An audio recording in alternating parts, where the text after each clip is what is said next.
Welcome back to the Daily Dope. And in case you're new here, I'm a medical marijuana patient in Michigan, but I do support the freedom and ability for anybody anywhere to smoke marijuana or to basically do anything they want individually, to alter their consciousness without the interference of police state nonsense interfering with their freedom to make that decision on their own. The DEA is not the kind of organization that cares about your freedom. All they care about is that their job is secure. Now, you might remember this guy, Patterson, who claimed he had heard of some deaths from marijuana. Then he kind of stepped it back to marijuana used in conjunction with prescription drugs. Now, that's the funny one. That's like when someone says marijuana is the cause of a car accident. Yet, you look at the statistics and they're all people that were in a car accident from something besides marijuana. Plus, marijuana was in their system. And the bottom line is these we shouldn't care about what's in your system. In a free and open society, the words body cavity search should be repugnant. It should make you recoil in disgust that in a free country, supposedly, that we have a thing where they can do that. It's absurd. And what is that thing? It's called probable cause. And where does the probable cause stem from? The fact that you might have drugs on you. Well, we're sick of it. All right, we're sick of your style. We're sick of your bullshit. And we're sick of shit like this. Canada legalized marijuana for recreational use. Please remember that cannabis is still a Schedule 1 controlled substance and is illegal to possess and use in California. Hashtag drug-free America. I'm going to read you the responses to this tweet. This is the DEA Los Angeles, by the way. But hashtag drug-free America. Oh boy. Bringing home the hardware. Drug-free America. I don't know what they're even talking about. It's ridiculous. There's no such thing as a drug-free America. There never will be. Alcohol's legal. Tobacco and caffeine are legal. We don't have a drug-free America. We have people that do drugs, and they just do different drugs. And you just happen to don't like the drugs that we do, which is a herb.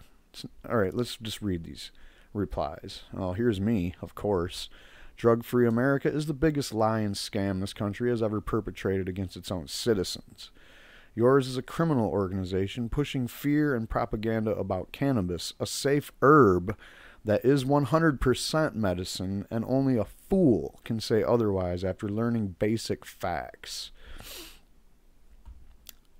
Cyclops said this tweet won't age well. Here's my friend Dave over at DC 420. Womp womp.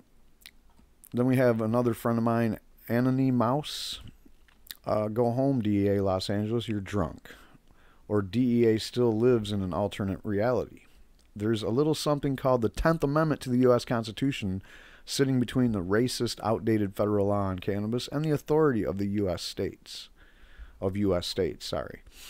Look around, DEA Los Angeles. Cannabis is sold, possessed, and used by Americans all around you legally, and the American people are righting the wrongs of the DEA's failed racist war on cannabis. Canada's legalization is based in common sense and reality. Take a lesson. Carl Mills said, just remember it's illegal for you to spend a single penny going after state legal medical marijuana. Just imagine the day you're out of a job and forced to sit back and do nothing as people harmlessly enjoy themselves. What will you do to them? Or what will you do then? And, I don't think the DEA should be around. I just don't believe that the Controlled Substances Act is compatible with the U.S. Constitution. That's all. What you gonna do about it, DEA? Nothing. And that was Yanosaurus. And then we have Ash. at Kiss My Ash, who says, you must be real fun at parties. Susan Lassiter-Lyons said, oh, that reminds me, I have to go to the pot store today and get me some more edibles. Shaner said, drug-free America? Get your head out of the haze. In the words of Final Level in I'm Your Punishment, greedy doctor, big pharma, fentanyl, Prince, basically saying, yeah, there is no drug-free America when you let the biggest drug dealers and death pushers and addiction peddlers get away with murder every year with, prescribing highly addictive opioids. Now, I'm not slamming on people that take opioids or whatever. I'm just saying, this is not a drug-free America by any stretch. Not when you sanction drugs being distributed on a mass scale. All right, just wondering, how many in your office drink alcohol? Yeah, like I mentioned, and that was Vincent Press. James says, didn't seem real illegal on my last trip through SoCal. And it never did seem illegal in California. So what are you guys going to start doing? You're going to start cracking down on marijuana now that they legalized it? It's ridiculous. And by the way, we're talking about right after the last move on the tit for tat. First, Jeff Sessions rescinded the Cole memo, and then Cory Gardner and Elizabeth Warren put together a pretty sensible package of protections for the existing industry in states that decide to legalize it, called the States Act. And Trump said he would support it. So the ball is in the court of the DOJ and the DEA and all you cops. All right, I'm not like inviting you to do it or daring you to do it, but now it's really your turn. So this is kind of ominous that this tweet came out in the first place, because now you're basically saying, hey guys, nah. And yeah, like I said, that the States Act is dead on arrival because Sessions really hasn't done anything that looks like a crackdown on legitimate businesses. So if that happens, it's going to be pretty ugly. So we don't want it to happen, but it seems like the ball is in your court. And just saying stuff like, oh, it's still illegal, guys, that doesn't do much. Chris Ryan says, you do realize that the retail product will be paying your salaries very soon. Chris Mayer says, the harder you try to keep it illegal, the faster it becomes legal. Keep up the good work. And that's what, like I said about Sessions and his crackdown a long time ago. I said that it's just emboldening the movement to step up the pace of everything going on. Too bad it didn't put the fire under the politicians' ass that much. And I'm pretty sad about that, because we have a sitting president, first time in history, that said he would sign a piece of legislation that would allow states to legalize their own marijuana laws. And Congress is too freaking lazy to jump on that and get it done? What's your problem, guys? You don't represent us. We've been begging for this for decades, to be honest. People that want it. And now you got over 2/3 of the country say do it. And you're still just sitting on your hands like, oh, well, we will in case, if Sessions does something, then we'll go do something. No, do something now.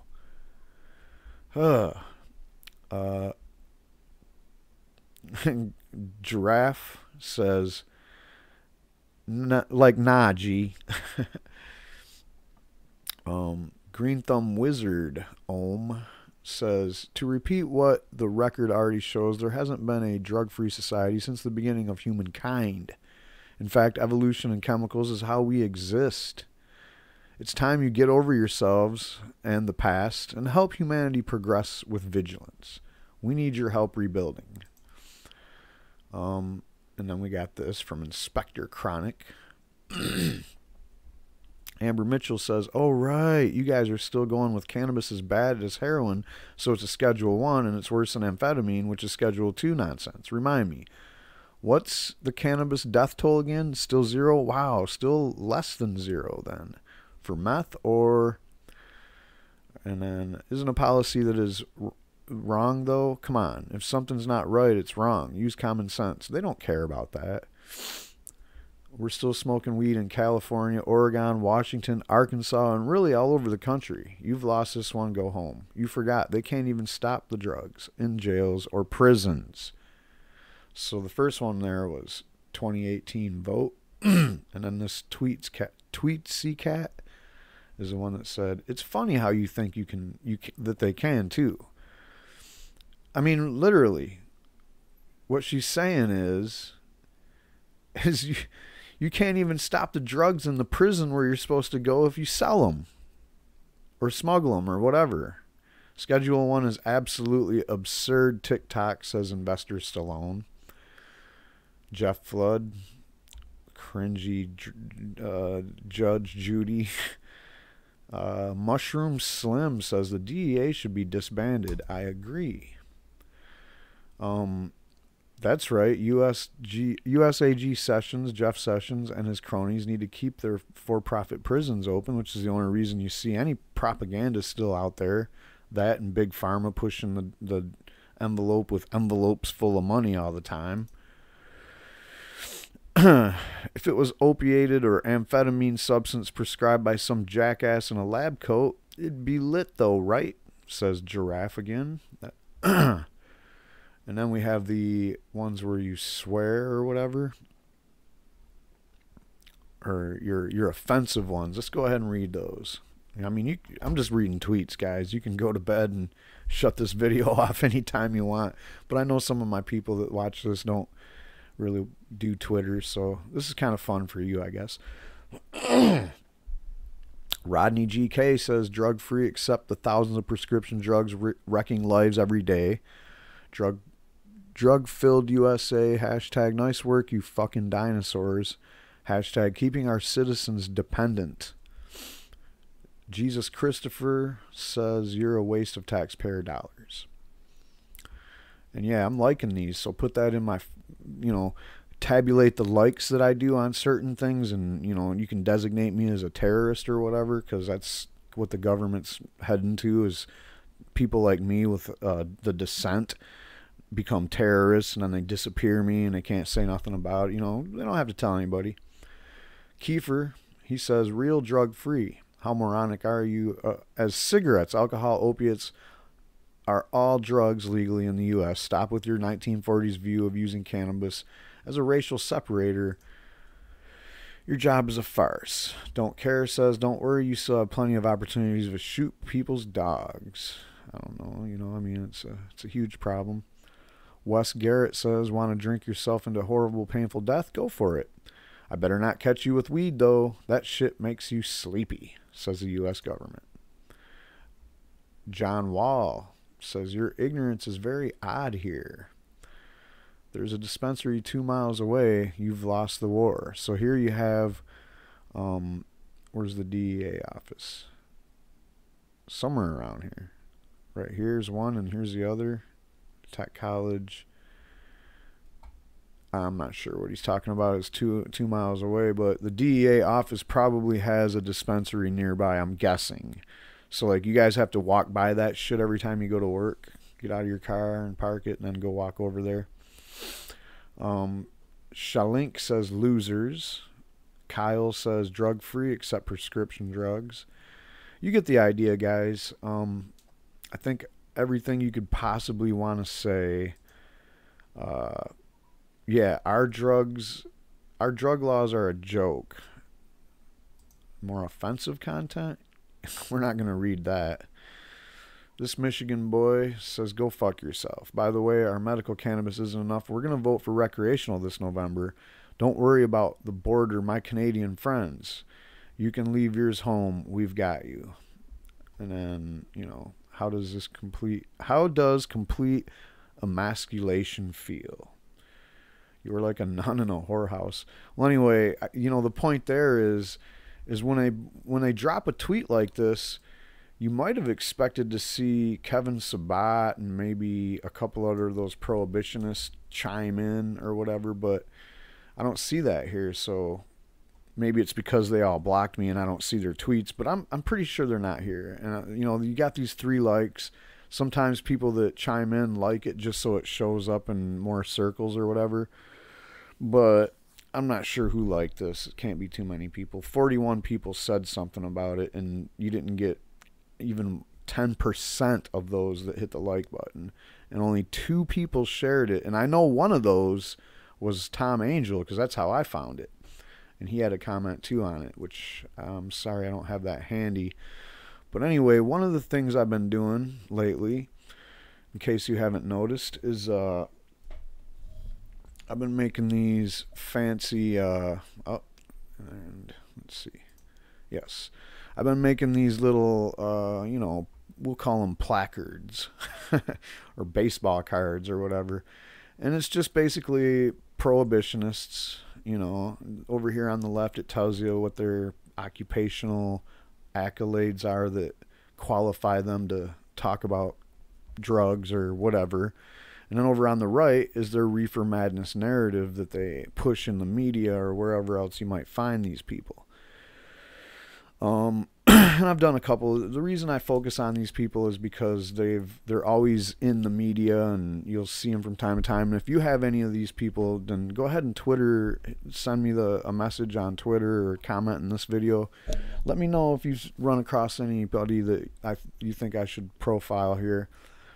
This guy, just general reefer madness.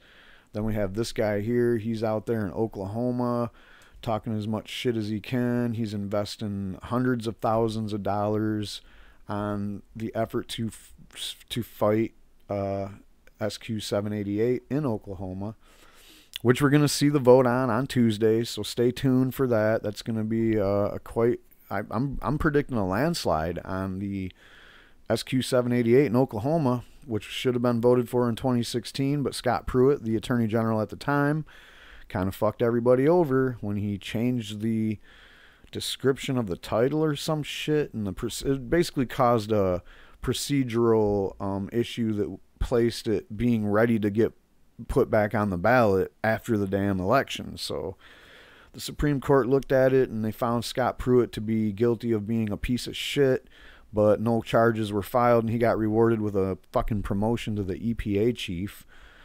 But anyway, this guy's that guy. He's the guy that wants you to not vote for 788 because of this list here. And it's all bullshit, of course. And then we got propagandist Timothy Naimi, another guy that... And one of the common threads with a lot of these people is they practice addiction medicine, substance abuse preventionist, senior epidemiologist with the alcohol team at the CDC. And, these people are just all garbage people that, for whatever reason, they're getting paid to talk shit about marijuana.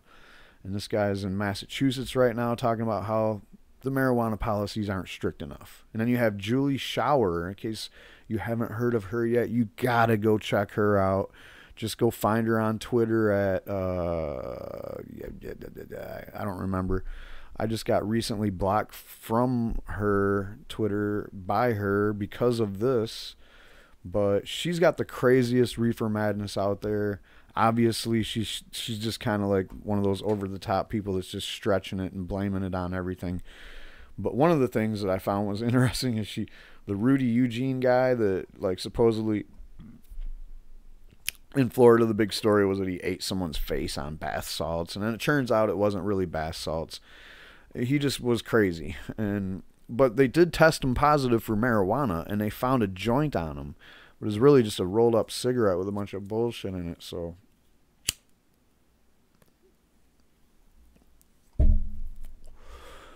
yeah, that's all I got. I've been making some memes lately. Here's another one.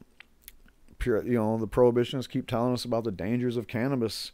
There's like 55 million people that admittedly use marijuana on a regular basis. If you look at this chart, more American adults have tried marijuana or use it regularly than have not tried it. So we're winning there. And I think that we need more people to try it. It's not for everyone. I'm not saying everybody should smoke weed. It's not for everyone. It really isn't. A lot of people tried it and they didn't like it. And I get that. And hey, it's fine. If it's not for you, it's not for you. But I think it deserves a look.